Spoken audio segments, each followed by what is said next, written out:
IPL 2025 సీజన్లో భాగంగా Gujarat Titans, Delhi Capitals జట్ల మధ్య గుజరాత్లోని అహ్మదాబాద్ వేదికగా జరుగుతున్న మ్యాచ్ నెంబర్ 35లో టాస్ ఓడి ముందుగా బ్యాటింగ్ చేపట్టినటువంటి ఢిల్లీ క్యాపిటల్స్ నిర్ణీత 20 ఓవర్లలో 8 వికెట్ల నష్టానికి 203 పరుగులు చేసింది.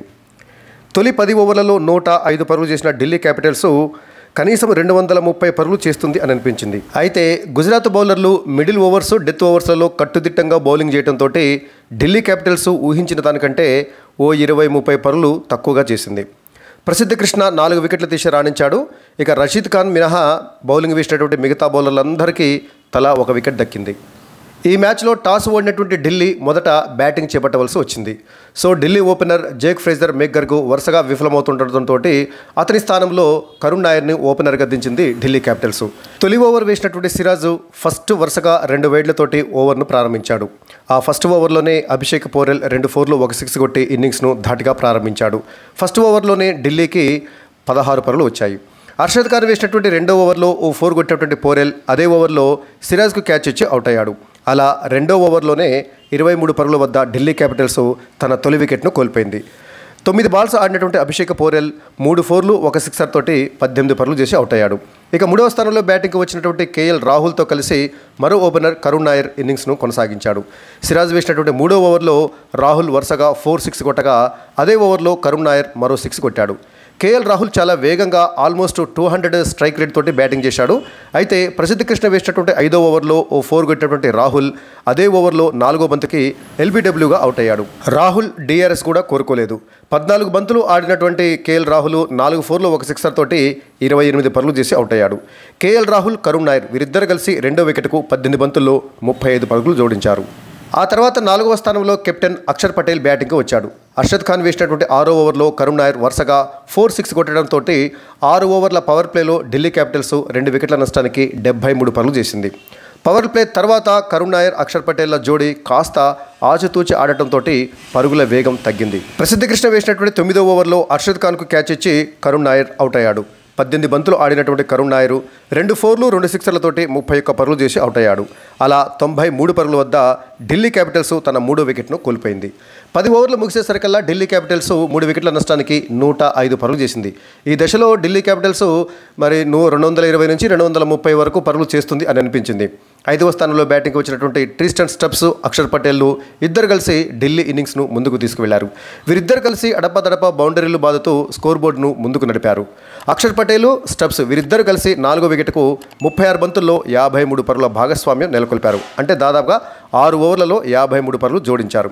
సిరాజ్ వేసినటువంటి 15వ ఓవర్లో ప్రసిద్ధ కృష్ణకు క్యాచ్ ఇచ్చి స్టబ్స్ అవుట్ అయ్యాడు. 21 బాల్స్ ఎదుర్కొన్నటువంటి స్టబ్స్ 2 4లు 1 6 తోటి 31 పరుగులు చేసి అవుట్ అయ్యాడు. అలా 146 పరుగుల వద్ద స్టబ్స్ రూపంలో ఢిల్లీ క్యాపిటల్స్ తన 4వ వికెట్ను కోల్పోయింది. 15 ఓవర్లు ముగిసేసరికల్లా ఢిల్లీ క్యాపిటల్స్ 4 వికెట్ల నష్టానికి 150 పరుగులు చేసింది. ఇక 6వ స్థానంలో అశుతోష్ శర్మ బ్యాటింగ్కి వచ్చాడు. అర్షద్ ఖాన్ వేసినటువంటి 16వ ఓవర్లో అశుతోష్ శర్మ వరుసగా 4 6 కొట్టాడు. 18వ ఓవర్ వేసినటువంటి ప్రసిద్ధ కృష్ణ వరుస బంతుల్లో అక్షర్ పటేల్ను, విప్రాజ్ నిగమ్ను అవుట్ చేశాడు. 32 బంతుల్లో 1 4 2 6లతోటి 38 పరుగులు చేసినటువంటి అక్షర్ పటేల్ కీపర్ బట్లర్కు క్యాచ్ ఇచ్చి అవుట్ అయ్యాడు. 7వ స్థానంలో బ్యాటింగ్కి వచ్చినటువంటి విప్రాజ్ నిగమ్ తను ఎదుర్కొన్నటువంటి తొలి బంతికే కీపర్ జోస్ బట్లర్ కుడివైపు డైవ్ చేస్తూ అద్భుతంగా క్యాచ్ పట్టడంతో డక్అవుట్ అయ్యాడు. అలా 173 పరుగుల వద్ద ఢిల్లీ క్యాపిటల్స్ వరుసగా 2 వికెట్లను కోల్పోయింది. ప్రసిద్ధ కృష్ణ వేసినటువంటి అదే 18వ ఓవర్లో అశుతోష్ శర్మ వరుసగా 2 6లు బాదాడు. ఇషాంత్ శర్మ వేసినటువంటి 19వ ఓవర్లో ఫెరీరా సాయి కిషోర్కు క్యాచ్ ఇచ్చి అవుట్ అయ్యాడు. ఇక ఆశ్చర్యకరంగా అప్పటి వరకు బౌలింగ్ వేయనటువంటి స్పిన్నర్ సాయి కిషోర్ ఇన్నింగ్స్ చివరి ఓవర్ను వేశాడు. ఆ చివరి ఓవర్ను చక్కగా వేసినటువంటి సాయి కిషోర్ కేవలం 9 పరుగులు మాత్రమే ఇచ్చి అశుతోష్ శర్మను క్యాచ్ అవుట్ చేశాడు. సో 19 బంతులు ఎదుర్కొన్నటువంటి అశుతోష్ శర్మ 2 4లు 3 6లతోటి 37 పరుగులు చేసి ఇన్నింగ్స్ చివరి ఓవర్లో అవుట్ అయ్యాడు.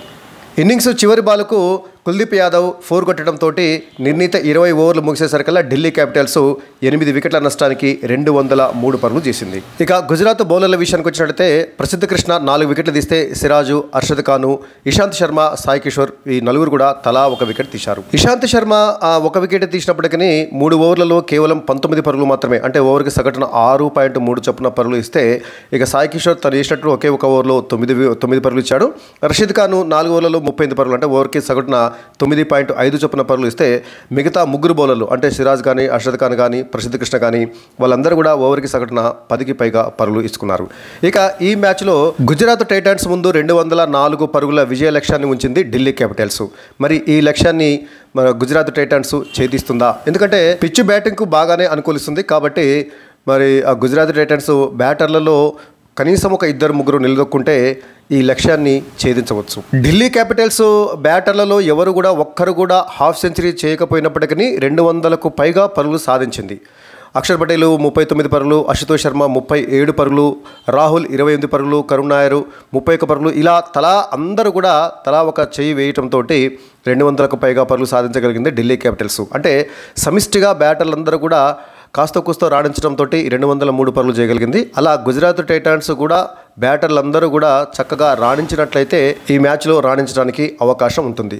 సో మొత్తంగా చూసినట్టయితే మ్యాచ్ పోటాపోటీగా సాగేటటువంటి అవకాశం ఉంది. మరీ భారీ స్కోర్ ఏం కాదు, అలాగని తక్కువ స్కోర్ ఏం కాదు. ఒక ఛాలెంజింగ్ టార్గెట్ అనేది గుజరాత్ టైటాన్స్ ముందు ఉంది. మరి గుజరాత్ టైటాన్స్ బ్యాటర్లు ఏం చేస్తారో మరికొద్దిసేపట్లో తేలిపోతుంది.